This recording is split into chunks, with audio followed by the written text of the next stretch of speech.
Hi friends, मैं हूं गगन। आप मेरे साथ सीख रहे हो Coulomb law and electric field. अभी तक हमने बहुत सारे टॉपिक्स पर एक्सप्लेनेशन दिया है, बहुत सारे टॉपिक्स को हमने एक्सप्लेन किया है। आज के टॉपिक में हम डाइपोल मोमेंट, डाइपोल के बारे में समझना चाहेंगे। आज हम डाइपोल के टॉपिक को लेंगे कि इलेक्ट्रिक डाइपोल किसे कहते हैं। इलेक्ट्रिक डाइपोल, आज हम इस टॉपिक के बारे में डिस्कस करेंगे, इलेक्ट्रिक डाइपोल।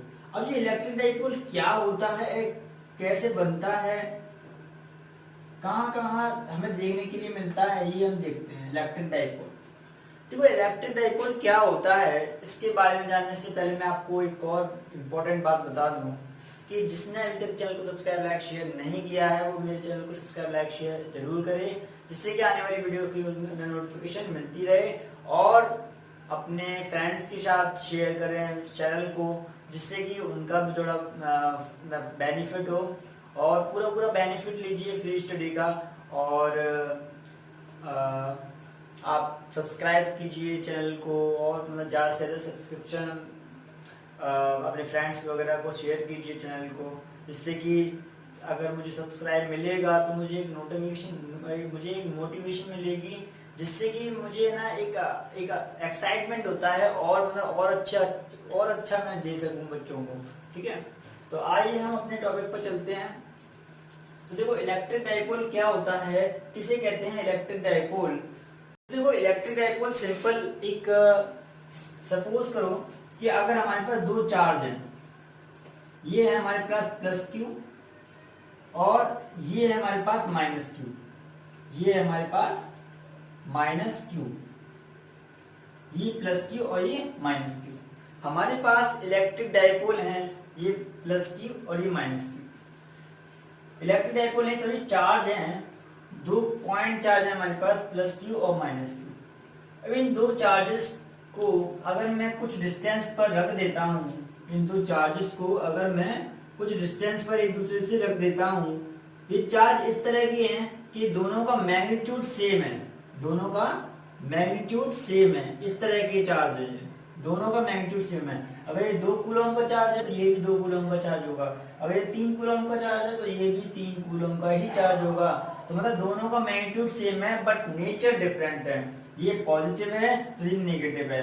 यानी कि मैग्नीट्यूड सेम ले रहे हैं चार्जेस का हम, लेकिन मैग्नीट्यूड सेम ले रहे हैं लेकिन नेचर डिफरेंट ले रहे हैं। अगर ऐसे चार्जेस को जिनका मैग्नीट्यूड सेम है लेकिन नेचर डिफरेंट है यानी अपोजिट है, ऐसे चार्जेस को अगर कुछ डिस्टेंस पर रख दिया जाए एक दूसरे से, ज्यादा बड़ा डिस्टेंस नहीं होना चाहिए, थोड़ा छोटा डिस्टेंस होना चाहिए, बहुत वेरी स्मॉल डिस्टेंस पर एक दूसरे से थोड़ा स्मॉल डिस्टेंस पर दोनों को रख दिया जाए। मान लेते हैं आर डिस्टेंस पर रख दिया, मान लेते हैं सॉरी डी रख दिया, डी डिस्टेंस पर रख दिया।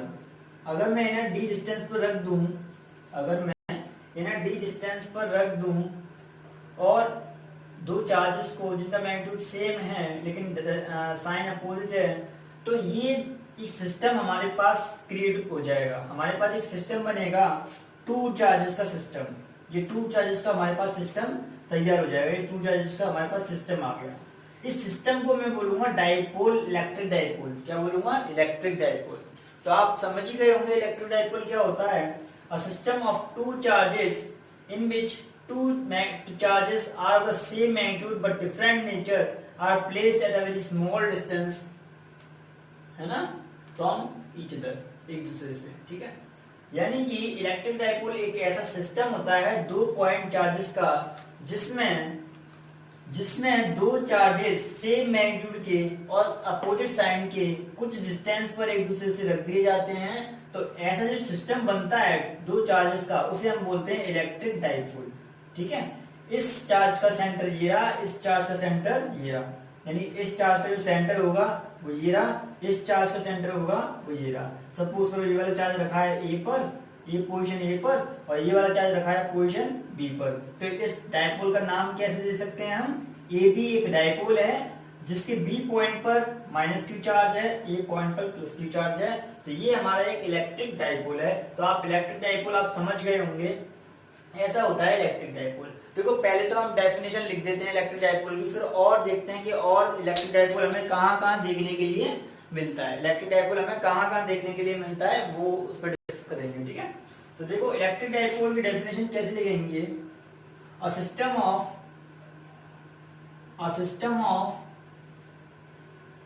2 point charges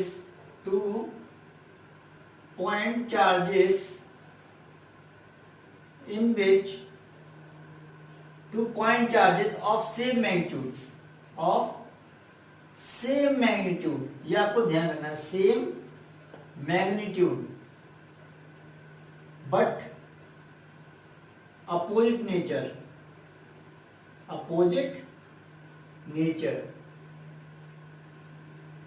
ठीक है। A system of 2 point charges of same magnitude but opposite nature, ठीक है, in which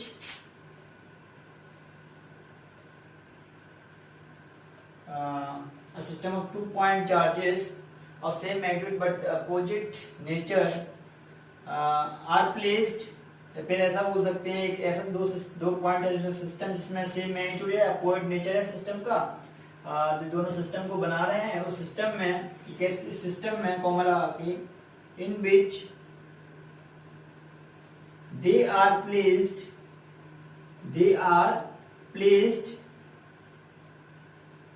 at a small separation,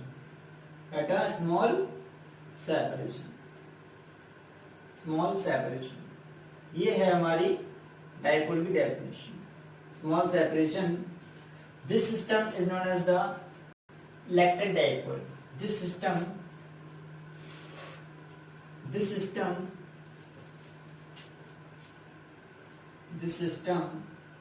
is known as electric dipole. इस सिस्टम को हम इलेक्ट्रिक डाइपोल के नाम से जानते हैं, इलेक्ट्रिक डाइपोल। ये है हमारा इलेक्ट्रिक डाइपोल। तो इलेक्ट्रिक डाइपोल क्या होता है, system of 2 point charges of same magnitude but opposite nature in which they are placed at small separation, this system is known as the electric dipole। ऐसे system को हम electric dipole बोलेंगे। I hope simple सा topic है, ये आपको समझ में आ ही गया होगा। तो यहाँ पे इम्पोर्टेंट रहता है चार्जेस के सेंटर का, यहाँ पे जो इम्पोर्टेंस रहेगा चार्जेस का सेंटर का। देखो अगर ये दोनों चार्जेस का सेंटर, ठीक है, इसका सेंटर ये रहा, इसका सेंटर ये रहा, इन दोनों के बीच में कुछ ना कुछ डिस्टेंस है। दोनों चार्जेस के सेंटरों के बीच में तो कुछ ना कुछ डिस्टेंस है कि नहीं है, पक्का डिस्टेंस है, यानी दोनों चार्जेस के बीच में डिस्टेंस है, ये आपको ध्यान रखना है। और देखो ये अगर ये वाला चार्ज इसके ऊपर रख दिया जाए, अगर बी पर जो चार्ज रखा हुआ है ना -q, अगर उस चार्ज को लाके मैं क्यू पर ही रख दूं तो दोनों का सेंटर एक पर कोइंसिडेंट कर जाएगा, एक दूसरे पर, दोनों का सेंटर एक दूसरे पर कोइंसिडेंट कर जाएगा। अगर मैं इसको इस पर लाके रख दूंगा ना तो आपको पीछे वाला चार्ज दिखेगा नहीं, क्योंकि दोनों का सेंटर एक दूसरे पर कोइंसिडेंट कर गए हैं। कोइंसिडेंट मतलब एक दूसरे पर आ गए हैं, और एक दूसरे पे आने का मतलब उनके बीच में कोई डिस्टेंस नहीं रहा, तो उस समय ये दोनों इलेक्ट्रिक डाइपोल नहीं बनाएंगे, इलेक्ट्रिक डाइपोल ये दोनों चार्जेस बनाएंगे ही नहीं, ठीक है। क्यों? क्योंकि दोनों का सेंटर एक ही पॉइंट पर लाई कर गया, कोइंसिडेंट कर गया, यानी कि इलेक्ट्रिक डाइपोल होने के लिए दो चार्जेस का जो सेंटर है उनके बीच कुछ ना कुछ स्मॉल सेपरेशन होना चाहिए। स्मॉल सेपरेशन होगा दो चार्जेस के सेंटर के बीच में, तभी वो इलेक्ट्रिक डाइपोल बनाएंगे, वरना वो इलेक्ट्रिक डाइपोल नहीं बनाएंगे। ये आपको ध्यान रखना है, ठीक है। ये है हमारा इलेक्ट्रिक डाइपोल। तो यानी कि center of the charges, the separation of the center of the charges is necessary condition for making dipole। यानी कि सेंटर के बीच में सेपरेशन जरूरी है डाइपोल को मेक करने के लिए, डाइपोल को बनाने के लिए, ठीक है। ये आपको ध्यान रखना है कि सेंटर के बीच में, मतलब दोनों चार्ज के सेंटर के बीच में कुछ ना कुछ सेपरेशन होगा तो ये दोनों चार्ज डाइपोल बनाएंगे, वरना डाइपोल नहीं बनाएंगे। ये मोटा मोटा पॉइंट है जो आपको बहुत सारी केमिस्ट्री में भी हेल्प करेगा, ठीक है। तो यहाँ पे ये वाला पॉइंट आपको समझना जरूरी है, ठीक है। यानी distance of the charges note करके आप लिख सकते हो, note the separation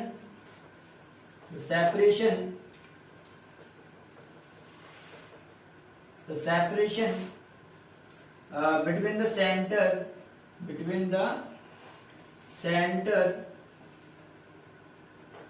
center of the charges is necessary. ठीक है, the separation between the center of the charges is necessary. यानी कि दो चार्जेस के बीच में सेपरेशन है वो होना ही होना चाहिए, तभी वो डाइपोल बनाएंगे, वरना वो डाइपोल नहीं बनाएंगे। उस समय डाइपोल बनेगा नहीं। क्यों नहीं बनेगा? क्योंकि उनके बीच में स्मॉल सेपरेशन नहीं है। सेपरेशन होना जरूरी है, ठीक है, ये आपको ध्यान रखना है। आगे चलते हैं। देखो डाइपोल तो तब भी अगर हम चाहें तो डाइपोल कह सकते हैं उस समय, लेकिन डाइपोल की दो कंडीशंस आपको ध्यान रखनी है। उस समय डाइपोल बोला भी नहीं जाना चाहिए मेरे ख्याल से क्या बोलना ही नहीं चाहिए डाइपोल। इलेक्ट्रिक डाइपोल उसी को बोलेंगे जिसमें सेपरेशन होगा और दो चार्जेस का जो मैग्नीट्यूड होगा वो सेम रहेगा, लेकिन साइन अपोजिट होगा। ये आपको ध्यान रखना है। ये तीन कंडीशंस हैं डाइपोल को बनाने के लिए, ये आपको ध्यान रखना है, ठीक है। तो ये हो गया हमारा इलेक्ट्रिक डाइपोल। ये तो मोटा मोटा पॉइंट्स जो आपको फिजिकली दिखाया जाता है फिजिक्स में, ये वो हो गया। अगर आप केमिस्ट्री की बात करो तो केमिस्ट्री में बहुत सारे मॉलिक्यूल्स हैं जो इलेक्ट्रिक डाइपोल की तरह बिहेव करते हैं। अगर आप ले लो HCl को ही ले लो, आप कार्बन डाइऑक्साइड को ही ले लो, या वाटर के मॉलिक्यूल को ही ले लो, ये सभी के सभी मॉलिक्यूल्स जो है ना, बहुत सारे मॉलिक्यूल्स हैं जो केमिस्ट्री कंपाउंड्स में बहुत सारे कंपाउंड के मॉलिक्यूल ऐसे होते हैं जो इलेक्ट्रिक डाइपोल की तरह बिहेव करते हैं। एग्जाम्पल अगर मैं दूं, इलेक्ट्रिक डाइपोल की तरह बिहेव करते हैं, पहले इसको लिख लो आप, क्योंकि ये डेफिनेशन है तो इलेक्ट्रिक डाइपोल की डेफिनेशन आपको आनी चाहिए। हम जिस टॉपिक के बारे में पढ़ रहे हैं उसकी डेफिनेशन आपको आनी चाहिए। या फिर स्क्रीनशॉट ले लो, आप कॉपी पेन लेके बैठा करो जिससे कि आप नोट्स साथ ही साथ में उतार सको, ठीक है, लिख सको, ठीक है। तो मैं रफ कर देता हूँ। तो देखो ये तो हमारा इलेक्ट्रिक डाइपोल आपको समझ में आ गया। थोड़ा मॉलिक्यूल्स के ऊपर थोड़ा समझ लें कि जैसे कौन कौन से, मतलब कई सारे मॉलिक्यूल्स होते हैं। हम कुछ मॉलिक्यूल्स को एक्सप्लेन करते हैं। जैसे अगर हम बात करें एग्जांपल कार्बन डाइऑक्साइड की, एग्जांपल नंबर 1 कार्बन डाइऑक्साइड। अगर हम कार्बन डाइऑक्साइड की बात करें तो कार्बन डाइऑक्साइड का फॉर्मूला होता है CO2, है ना, CO2। अगर इसका स्ट्रक्चर आप देखोगे ना तो कार्बन डाइऑक्साइड का जो स्ट्रक्चर होता है ना, कार्बन डाइऑक्साइड का वो कुछ ऐसा होता है। देखो ये है हमारा इसका स्ट्रक्चर,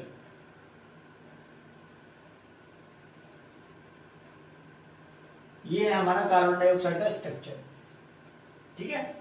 ये हमारा स्ट्रक्चर है कार्बन डाइऑक्साइड का, ओके। और इनको बनाना आपको इम्पोर्टेंट भी नहीं है, और बनाओ चाहे ना बनाओ कोई जरूरी नहीं है। मतलब लोन पे इलेक्ट्रॉन, हमें तो सिर्फ एक्सप्लेन करना है आपको। देखो जब ये कार्बन डाइऑक्साइड का मॉलिक्यूल्स बनाते हैं, ये कार्बन, ऑक्सीजन और ये ऑक्सीजन, तो हम जानते हैं कार्बन जो है ज्यादा इलेक्ट्रोनेगेटिव एलिमेंट है। Carbon is the most electronegative element after fluorine, ये आपको ध्यान याद होना चाहिए।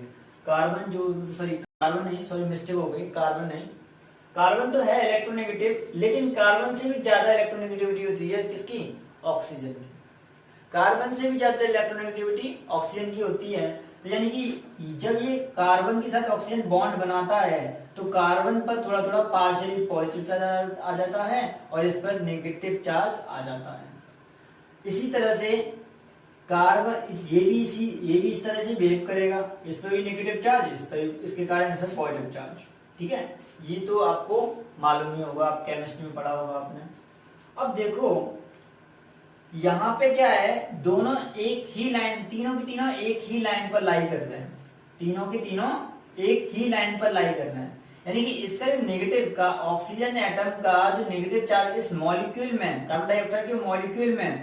कार्बन डाइऑक्साइड के मॉलिक्यूल में इस ऑक्सीजन एटम का जो सेंटर है, नेगेटिव सेंटर है, वो भी कार्बन पर है, और इस वाले ऑक्सीजन एटम का जो सेंटर है वो भी कार्बन एटम पर होता है, और इस कार्बन एटम का सेंटर भी कार्बन एटम पर ही है।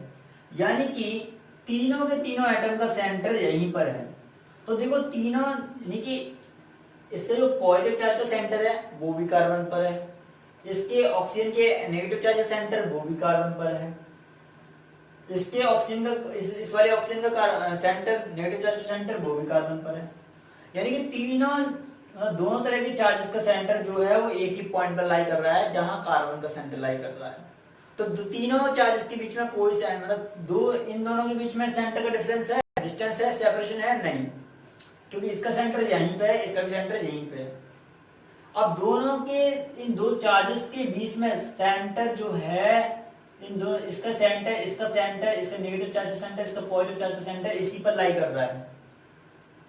मतलब सेंटर के बीच में सेपरेशन है ही नहीं, और सेंटर के बीच में सेपरेशन है नहीं, इसका मतलब ये हुआ कि ये डाइपोल का निर्माण नहीं कर रहे। अभी ये इलेक्ट्रिक डाइपोल की तरह बिहेव नहीं कर रहा। Normally carbon dioxide electric dipole की तरह बिहेव नहीं करता है नॉर्मली, ठीक है। नॉर्मली कार्बन डाइऑक्साइड का जो मॉलिक्यूल है वो इलेक्ट्रिक डाइपोल की तरह बिहेव नहीं करता है। इसी तरह ये भी बिहेव नहीं करेगा, इलेक्ट्रिक डाइपोल की तरह बिहेव नहीं करेगा ये वाला इस तरफ का पार्ट, ना इस तरफ का पार्ट ना इस तरफ का पार्ट, क्योंकि इस तरफ का पार्ट इस तरफ का पार्ट सेम है। तो यानी इसका भी सेंटर यहीं पे होगा, दोनों सेंटर के बीच का सेपरेशन जीरो, क्योंकि इसका सेंटर यहीं पे है ना, दोनों का एक ही पॉइंट पर लाई कर रहा है, इन दोनों का भी पॉइंट एक ही पॉइंट पर सेंटर लाई कर रहा है। सेंटर का सेपरेशन जीरो है, इसका मतलब ये हुआ कि ये इलेक्ट्रिक डाइपोल की तरह बिहेव करेगा नहीं। यानी नॉर्मल कंडीशंस में तो आप देख सकते हो, in normal conditions the molecule of the carbon dioxide does not behave like a electric dipole because the center of all the atoms are at a one point, that is carbon atom। ठीक है, मतलब जितने भी charges हैं इस carbon dioxide molecules में, उन सभी का सेंटर इस कार्बन एटम पर लाई करने की वजह से, एक ही पॉइंट पर लाई करने की वजह से, उनके बीच में सेपरेशन ना होने की वजह से carbon dioxide normally electric dipole की तरह बिहेव नहीं करता है। तो देखो ये इलेक्ट्रिक डाइपोल की तरह बिहेव कब करेगा? अगर सपोज करो कार्बन डाइऑक्साइड के मॉलिक्यूल्स को मैं इलेक्ट्रिक फील्ड में ले आऊं, इस इलेक्ट्रिक फील्ड में इस मॉलिक्यूल को लेकर आ जाऊं। अब जैसे इलेक्ट्रिक फील्ड में मॉलिक्यूल को लेकर आने का मतलब, सपोज करो ऐसे ही इलेक्ट्रिक फील्ड है, ऐसे ये इलेक्ट्रिक फील्ड है, या फिर ऐसे सपोज करो मैं इलेक्ट्रिक फील्ड ऐसे बना देता हूं, ऐसे अपवर्ड डायरेक्शन में इलेक्ट्रिक फील्ड में बना देता हूं। ये अपवर्ड डायरेक्शन में इलेक्ट्रिक फील्ड हो गया, ये अपवर्ड डायरेक्शन में इलेक्ट्रिक फील्ड हो गया, ये इलेक्ट्रिक फील्ड। मैंने इस मॉलिक्यूल को इलेक्ट्रिक फील्ड के अंदर मैंने डाल दिया, कार्बन डाइऑक्साइड के मॉलिक्यूल को मैंने इलेक्ट्रिक फील्ड के अंदर मैंने डाल दिया। अब देखो क्या होगा, अगर इस कार्बन डाइऑक्साइड के मॉलिक्यूल को अगर मैं इलेक्ट्रिक फील्ड के अंदर डाल दूंगा तो क्या होगा, देखो इस पर है कार्बन का सेंटर है ना वो पॉजिटिवली चार्ज है, कार्बन का सेंटर है जो है वो पॉजिटिवली चार्ज है विद रिस्पेक्ट टू ऑक्सीजन के सेंटर के एटम के रिस्पेक्ट में, ठीक है। तो इसका मतलब ये पॉजिटिवली चार्ज है, तो ये तो ऊपर की तरफ उठ जाएगा, ये थोड़ा ऊपर की तरफ उठ जाएगा, यानी ये थोड़ा ऐसे चला जाएगा, इसका जो नीचे आएगा ना वो कुछ इस टाइप का आएगा। इलेक्ट्रिक फील्ड के अंदर ये वाला जो ये कुछ ऐसा बन जाएगा, हमारा कार्बन का जो सेंटर है वो ऐसे चला जाएगा यहाँ पे। ये ऑक्सीजन है, ऑक्सीजन का सेंटर पर नेगेटिव चार्ज होगा, तो ऑक्सीजन का सेंटर का जो नेगेटिव चार्ज आएगा ना, इसका भी सेंटर इधर है, इसका भी सेंटर इधर है, तो ये दोनों ऑक्सीजन के एटम ना नीचे की तरफ थोड़ा हट जाएंगे, नीचे की तरफ ऐसे करके। ये कार्बन है, ये ऑक्सीजन है, ये ऑक्सीजन है, इसका सेंटर पहले जब ये एक ही लाइन में थे तो इन दोनों ऑक्सीजन एटम का जो सेंटर था ना नेगेटिव चार्ज का, वो इस पे लाई कर रहा था। लेकिन जैसे ही इलेक्ट्रिक फील्ड में रख दिया तो इस पर था कार्बन पर पॉजिटिव चार्ज, कार्बन के सेंटर पर भी पॉजिटिव चार्ज होगा, पॉजिटिव चार्ज को इलेक्ट्रिक फील्ड अपनी ही डायरेक्शन में खींच के ले जाता है, लेकिन नेगेटिव चार्जेस को अपोजिट डायरेक्शन में ले जाता है। अगर इलेक्ट्रिक फील्ड ऐसे तो नेगेटिव चार्ज ऐसे मूव करेगा, तो मतलब इलेक्ट्रिक फील्ड में ये वाला जो ऑक्सीजन एटम है वो ऐसे मूव करता है, ये वाला ऑक्सीजन एटम है नेगेटिव चार्ज है वो भी ऐसे मूव करता है। तो इसका जो सेंटर है, इसका सेंटर इस पे लाई कर रहा था, इसका सेंटर इस पे लाई कर रहा था, वो सेंटर नीचे खिसक के यहाँ पे आ जाता है, वो जो सेंटर है वो यहाँ पे लाई आ जाता है, यहाँ पे लाई कर जाता है। यानी कि अब दोनों चार्जेस के बीच में, अब देखो ये है पॉजिटिवली चार्ज सेंटर, ये है नेगेटिवली चार्ज सेंटर, अब दोनों चार्जेस के बीच में कुछ सेपरेशन क्रिएट हो गया, यानी कि इलेक्ट्रिक फील्ड में सेपरेशन क्रिएट हो गया। कार्बन डाइऑक्साइड नॉर्मली जब इलेक्ट्रिक फील्ड में नहीं रखा था, जब इलेक्ट्रिक फील्ड में नहीं रखा था तब इसका स्ट्रक्चर ऐसे था, और इस स्ट्रक्चर में हमें ऐसे मालूम पड़ रहा है कि तीनों का सेंटर एक ही पॉइंट पे लाई कर रहा है कार्बन के सेंटर पर। लेकिन यहाँ पे क्या हुआ, जैसे ही इलेक्ट्रिक फील्ड में रखा ना, तो इलेक्ट्रिक फील्ड ने क्या किया कि पॉजिटिव चार्ज को तो अपनी डायरेक्शन में ले गया, कार्बन डाइऑक्साइड के अंदर जो पॉजिटिव चार्ज था वो तो अपनी डायरेक्शन में ले गया, जो नेगेटिव चार्ज था वो अपने अपोजिट डायरेक्शन में ले गया, अपने अपोजिट डायरेक्शन में ले गया ऐसे करके।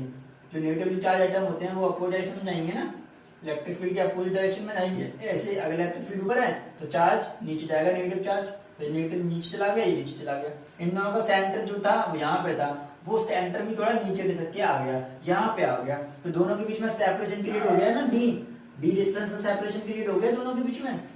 अगर ये डी डिस्टेंस का सेपरेशन दोनों के बीच में क्रिएट हो गया तो ये किसकी तरह बिहेव करने लगे, डाइपोल की तरह। इसका मतलब कार्बन डाइऑक्साइड जो है इलेक्ट्रिक फील्ड में, कार्बन डाइऑक्साइड का मॉलिक्यूल इलेक्ट्रिक डाइपोल की तरह बिहेव करता है, बट नॉर्मल कंडीशन में नहीं, बल्कि इलेक्ट्रिक फील्ड के अंदर। ये आपको ध्यान रखना है, जब इलेक्ट्रिक फील्ड में मॉलिक्यूल्स रखा जाता है कार्बन डाइऑक्साइड का, तो वो इलेक्ट्रिक डाइपोल की तरह बिहेव करने लग जाता है। तो ऐसे बहुत सारे आपको एग्जांपल देखने के लिए मिलेंगे जिसमें आपको इलेक्ट्रिक डाइपोल, कई सारे मॉलिक्यूल्स होते हैं वो इलेक्ट्रिक डाइपोल की तरह बिहेव करते हैं। कुछ तो ऐसे होते हैं नॉर्मल कंडीशन में इलेक्ट्रिक डाइपोल की तरह बिहेव करते हैं, कुछ ऐसे होते हैं जो नॉर्मल कंडीशन में इलेक्ट्रिक डाइपोल की तरह बिहेव नहीं करते। तो ये आपको ध्यान रखना है, ठीक है। ऐसा होता है हमारा इलेक्ट्रिक डाइपोल मॉलिक्यूल्स में। तो आप और भी आप देख सकते हो, केमिस्ट्री में आप देखने के लिए बहुत सारे मिलते हैं, इलेक्ट्रिक डाइपोल्स के बारे में हम रीड करते हैं, तो आप इसको ड्रॉ कर सकते हो। तो ये आप समझ गए होंगे, जो भी आप लिखना तो कुछ है नहीं, तो सिर्फ एक्सप्लेन था, तो ये आपको ध्यान रखना है। तो ये आप इतना लिख लो इसमें कि normally CO2 does not behave normally CO2 does not behave like electric dipole, but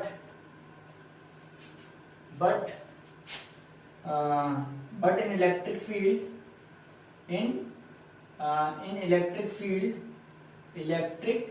field, CO2 behaves like a electric dipole, ये आपको ध्यान रखना है, ठीक है। ये है हमारा कार्बन डाइऑक्साइड का डाइपोल का बिहेवियर। तो ये कार्बन डाइऑक्साइड के ऊपर मैंने एक्सप्लेन किया। वैसे बहुत सारे हैं, तो सबके ऊपर एक्सप्लेन करूंगा तो बहुत टाइम लग जाएगा, वीडियो बहुत लंबी हो जाएगी। तो हम इसी को एक्सप्लेन करने के बाद हम थोड़ा और आगे पढ़ते हैं इलेक्ट्रिक डाइपोल के बारे में।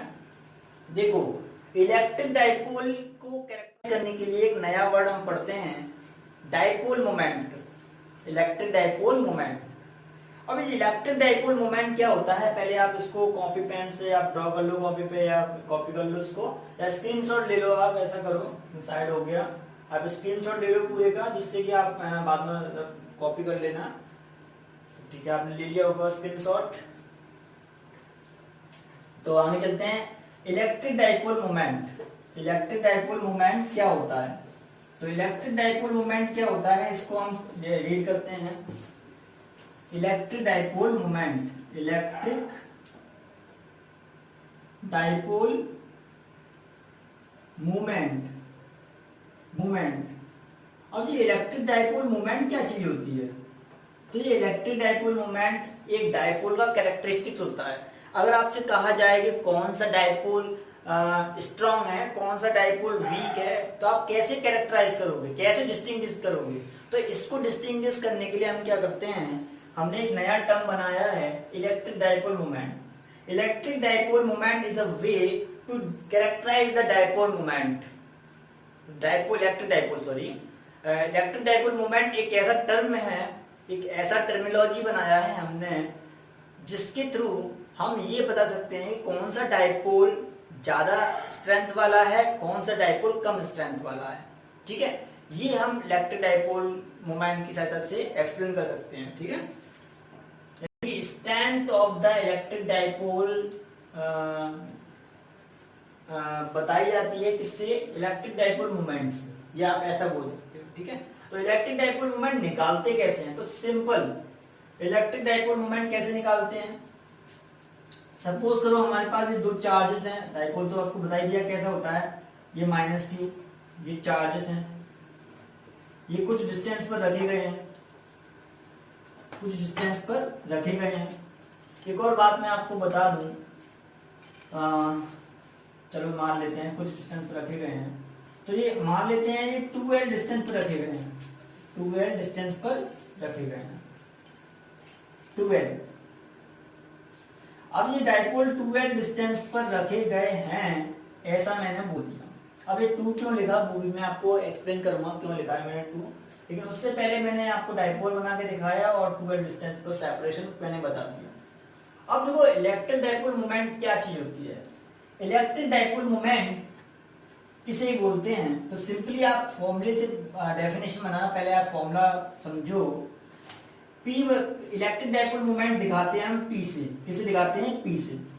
इलेक्ट्रिक डाइपोल मोमेंट को हम P से रिप्रेजेंट करते हैं, तो P बराबर होता है, इलेक्ट्रिक डाइपोल मोमेंट क्या होता है, अगर हम इनमें से कोई एक चार्ज ले लें, सपोज करो Q ले लिया, चाहे ये वाला चार्ज ले लो चाहे ये वाला चार्ज ले लो, आपको विदाउट साइन लेना है, सिर्फ न्यूमेरिकल वैल्यू यानी मैग्नीट्यूड लेना है साइन चार्जेस का। जब भी हम चार्ज डाइपोल मोमेंट के किसी एक चार्ज का मल्टीप्लिकेशन अगर मैं उन दोनों चार्जेस के बीच की डिस्टेंस से कर देता हूं, तो मेरा जो निकल के आता है ना P बराबर 2ql या 2lq, जो निकल के आया है, या P बराबर इतना ही लिख दो आप, जो निकल के आया है 2l, ठीक है, ये मेरा जो है वो मेरा डाइपोल है, डाइपोल मोमेंट है। क्या है ये? हमारा इलेक्ट्रिक डाइपोल मोमेंट। यानी P बराबर 2ql, इसको ऐसे लिख लो आप सिंपली, मतलब याद रखने के लिए, P बराबर 2ql। इलेक्ट्रिक डाइपोल मोमेंट का फॉर्मूला होता है P बराबर 2ql। जब भी हमें इलेक्ट्रिक डाइपोल मोमेंट कैलकुलेट करने की बात कही जाए तो हम इसी फॉर्मूले से इलेक्ट्रिक डाइपोल मोमेंट निकाल सकते हैं। इलेक्ट्रिक डाइपोल मोमेंट आपके लिए फॉर्मूला है इलेक्ट्रिक डाइपोल मोमेंट का ये। तो हमने कैसे निकाला इलेक्ट्रिक डाइपोल मोमेंट? तो हम द प्रोडक्ट ऑफ, देखो इलेक्ट्रिक डाइपोल मोमेंट की डेफिनेशन कैसे बनाएंगे? The product of charge, the product of one charge and the distance between the two charge is called the electric dipole moment. बस the product of the one of the charge, the product of one of the charge magnitude and the distance between the two charge is called the dipole moment, electric dipole moment। इसको हम dipole moment भी बोल लेते हैं, लेकिन electric dipole moment बोलना जरूरी है क्योंकि हम आगे पढ़ेंगे मैग्नेटिक डाइपोल मोमेंट, यहाँ पे इलेक्ट्रिक डाइपोल मोमेंट के बारे में बात हो रही है, ठीक है। तो ये होता है इलेक्ट्रिक डाइपोल मोमेंट। आपको electric dipole moment I hope समझ में आ गया होगा, तो इसको मैं रफ कर देता हूँ, आपने कॉपी कर लिया होगा इसको भी, सॉरी फ्रिक्शन क्रिएट हो गया ऐसा पे। चलो आगे चलते हैं, तो डेफिनेशन लिख लेते हैं इलेक्ट्रिक डाइपोल मोमेंट की। तो डेफिनेशन क्या लिखूंगा इलेक्ट्रिक डाइपोल मोमेंट को कैसे मैं डिफाइन करूंगा? The product of magnitude, the product of magnitude of one charge, ठीक है, the product of magnitude of one charge and the distance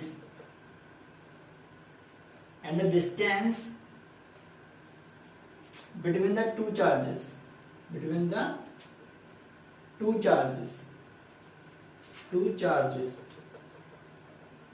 is called electric dipole moment, is called electric dipole moment। इसको हम electric dipole moment बोलते हैं। ये होता है हमारा इलेक्ट्रिक डाइपोल मोमेंट। तो वही यहाँ पर फॉर्मूला से डेफिनेशन बना दी हमने। तो प्रोडक्ट मतलब मल्टीप्लाई करना किसका? मैग्नीट्यूड ऑफ वन चार्ज, किसी भी एक चार्ज का मैग्नीट्यूड का किसके साथ? Distance between the two charges, दोनों चार्जेस के बीच में डिस्टेंस कितना उसके साथ, तो वो जो मल्टीप्लाई करने पर आएगा वो हमारा इलेक्ट्रिक डाइपोल मोमेंट होगा। अब बात करें इलेक्ट्रिक डाइपोल मोमेंट एक वेक्टर क्वांटिटी है। इलेक्ट्रिक डाइपोल मोमेंट एक वेक्टर क्वांटिटी है या स्केलर क्वांटिटी है? तो आंसर है इलेक्ट्रिक डाइपोल मोमेंट एक वेक्टर क्वांटिटी है। इलेक्ट्रिक डाइपोल मोमेंट कैसी क्वांटिटी है? एक वेक्टर क्वांटिटी है। इसमें क्या होता है? डायरेक्शन होती है। इसमें इलेक्ट्रिक डाइपोल मोमेंट की डायरेक्शन होती है। तो कहां से कहां की तरफ होती है? तो इलेक्ट्रिक डाइपोल मोमेंट की डायरेक्शन जो होती है ना, वो नेगेटिव से पॉजिटिव की तरफ होती है। किसकी तरफ से किसकी तरफ? नेगेटिव से पॉजिटिव की तरफ ऐसे होती है। यानी कि -q चार्ज से पॉजिटिव की तरफ होती है। Direction of electric dipole electric dipole की डायरेक्शन होती है ना, वो हमारी किस कहां से किधर की तरफ होती है? तो ये आपको ध्यान रखना है कि डायरेक्शन होती है ना इलेक्ट्रिक डाइपोल की, वो -q से पॉजिटिव की तरफ होती है। यानी नेगेटिव चार्ज से पॉजिटिव चार्ज की तरफ होती है। यानी कि -q टू +q, ये आपको ध्यान रखना है। डायरेक्शन ऑफ इलेक्ट्रिक डाइपोल कोई पूछे ना आपसे, इलेक्ट्रिक डाइपोल मोमेंट की डायरेक्शन, इलेक्ट्रिक डाइपोल मोमेंट यहाँ लिख देता हूं मैं, शायद जगह नहीं है। इलेक्ट्रिक डाइपोल मोमेंट की जो डायरेक्शन होती है ना, वो -q से +q की तरफ होती है। ये आपको ध्यान रखना है, ठीक है। ये कुछ पॉइंट्स हैं जो इंपॉर्टेंट रहते हैं। हाँ, मैंने एक और बात बोली थी कि यहाँ पर 2 क्यों यूज किया है, ये मुझे आपको बताना है। वेरी वेरी इंपॉर्टेंट टॉपिक है। इसके ऊपर बहुत सारे न्यूमेरिकल्स किए जाते हैं। अगर हम ये नहीं जानते तो हम कई बार मिस्टेक्स भी हो जाती है। तो देखो यहाँ पे क्या होता है, जैसे एक जो कार्टेशियन प्लेन होता है ना, कार्टेशियन प्लेन, उसमें हम क्या करते हैं? ऑरिजिन से डिस्टेंस मेजर करना स्टार्ट करते हैं। सारी डिस्टेंस ऑरिजिन से मेजर की जाती हैं, ठीक है। और कार्टेशियन प्लेन में, ठीक है, कोऑर्डिनेट सिस्टम जो होता है, सारी डिस्टेंस वहाँ पे ऑरिजिन से मेजर की जाती है ना, ऑरिजिन से सभी डिस्टेंस जहाँ से मेजर करना स्टार्ट करते हैं। उसी तरह से डाइपोल का भी एक सिस्टम है। डाइपोल का एक जब भी डाइपोल से किसी पॉइंट तक की डिस्टेंस बतानी हो ना, तो हम यहाँ से, यानी कि डाइपोल दोनों चार्जेस का जो सेंटर है ना, मिड पॉइंट, दोनों चार्जेस को मिलाने वाली लाइन का जो सेंटर है, यानी दोनों चार्जेस को मिलाने वाली लाइन की जो बीच का डिस्टेंस है, मिड पॉइंट, ये वाला मान लेते हैं O है। ये मान लेते हैं हम ब्लैक पॉइंट से लिख देते हैं, ब्लैक पेन से लिख देते हैं O है। दोनों चार्जेस के बीच में जो मिड पॉइंट होता है उस डाइपोल में, तो वहीं से, उस मिड पॉइंट से सारी डिस्टेंस मेजर की जाती है, ठीक है। जब भी हम डाइपोल से किसी पॉइंट तक की डिस्टेंस मेजर करने की बात करेंगे, तो आपको समझ जाना है कि डाइपोल से डिस्टेंस मेजर करना है, मतलब डाइपोल के सेंटर से मेजर करना है डिस्टेंस। अगर मैं आपसे कहूं ये एक डाइपोल है, ठीक है, ये एक डाइपोल है, यहां पे हमारा एक पॉइंट चार्ज है, यहाँ पे हमारा एक पोजीशन है P, यहाँ पे हमारी एक पोजीशन है P। ये डाइपोल से 3 सेंटीमीटर की दूरी पर है। ये P पॉइंट जो है वो डाइपोल से 3 सेंटीमीटर की दूरी पर है, 3 सेंटीमीटर की दूरी पर। अभी 3 सेंटीमीटर कहाँ से मेजर करोगे? इस वाले चार्ज से कि इस वाले चार्ज से? तो आंसर है ना तो इससे ना इससे, हम इन दोनों के मिड पॉइंट से मेजर करेंगे। यानी कि ये 3 सेंटीमीटर डिस्टेंस होगा ना P पॉइंट तक का, डाइपोल से बताया जा रहा है, वो इसके मिड पॉइंट से होगा डिस्टेंस, ठीक है। ये आपको ध्यान रखना है। तो ये है हमारा इलेक्ट्रिक डाइपोल। आई होप आपको इलेक्ट्रिक डाइपोल के बारे में समझ में आया हो। अब देखो इलेक्ट्रिक डाइपोल में यहाँ पे मैंने 2 क्यों लिया है वो और बता देता हूँ। देखो यहाँ के इतना डिस्टेंस हमारा L हो गया। जब भी हम कैलकुलेशन करते हैं ना तो आसानी हो जाती है इससे, तो इसलिए हमने थोड़ा अलग अलग ले लिया है। इतने डिस्टेंस को हाफ को हमने L ले लिया है और इतने को फिर मैंने L ले लिया है, जिससे कि L प्लस L 12 हो जाएगा, इसलिए मैंने 12 ले लिया है। इससे L मैंने हाफ को इसलिए ले लिया है क्योंकि आसानी होती है कैलकुलेशन करने में। अगर आप यहाँ पे पूरा 3 सेंटीमीटर यहाँ से मान लोगे, तो यहाँ पे आप मतलब कुछ आधा आधा करोगे तो दिक्कत आएगी, तो ना बहुत सारी प्रॉब्लम आएगी। आपको क्या करना है उससे, आपको सिंपल वे में न्यूमेरिकल को करना है ना, तो आप सिंपल वे में बताने के लिए ना क्या करोगे, आप अपॉन वाला झंझट खत्म कर दोगे। आपको करना क्या है, सिंपली एक फिक्स नंबर लोगे आप। तो मान लेते हैं फिक्स नंबर L, ये वाला डिस्टेंस हो गया, फिक्स नंबर L, ये वाला डिस्टेंस हो गया। इन दोनों का दोनों को जोड़ेंगे ना तो 12 आ जाएगा। ये है इलेक्ट्रिक डाइपोल का सेपरेशन। तो 12 यहाँ क्यों आया, आई होप आपको समझ में आ गया होगा। तो देखो ये आई होप आपको है ना अच्छे समझ में आया हो, और आने वाले वीडियोस में हम बहुत सारे टॉपिक्स पर डिस्कस करेंगे। इलेक्ट्रिक डाइपोल के कारण इलेक्ट्रिक फील्ड किस पॉइंट पर कितना होता है, ये सब हम डिस्कस करेंगे। हम एक स्पेशल केस भी कराएंगे इलेक्ट्रिक डाइपोल के केस में। और चलो ये तो हमारा आज का टॉपिक पूरा हो गया। और आप जो भी टॉपिक्स मैं करा रहा हूँ आपको उसका रिवीजन करें। रिवीजन करने के बाद आप अगले वीडियोस को देखोगे तो आपको आसानी रहेगी समझने में। तो आप रिवीजन जरूर करें, रिवीजन वेरी वेरी इंपॉर्टेंट रहता है। और टेस्ट वगैरह के लिए मैं आपको क्वेश्चंस दे दिया करूंगा। अभी तो फिलहाल मैं थ्योरेटिकल चीज़ें ध्यान में सबसे ज़्यादा जोर देता हूँ, लेकिन बाद में लास्ट के जो लेक्चर्स बनाऊंगा वो टोटली न्यूमेरिकल्स बेस्ड होंगे। उसमें सारे एनसीईआरटी के न्यूमेरिकल्स ही बोलूँगा कराऊंगा उसमें। और अगर आप जिस बुक के न्यूमेरिकल चाहते हो उस टॉपिक पर मुझे कमेंट कर सकते हो। मैं उस बुक पे मतलब कॉन्सेप्चुअल क्लैरिटी के साथ मैं आपको न्यूमेरिकल कराऊंगा, जिससे कि आपको एक एक न्यूमेरिकल में कोई प्रॉब्लम ना हो। ठीक है, thank you, bye bye, best of luck. ठीक है।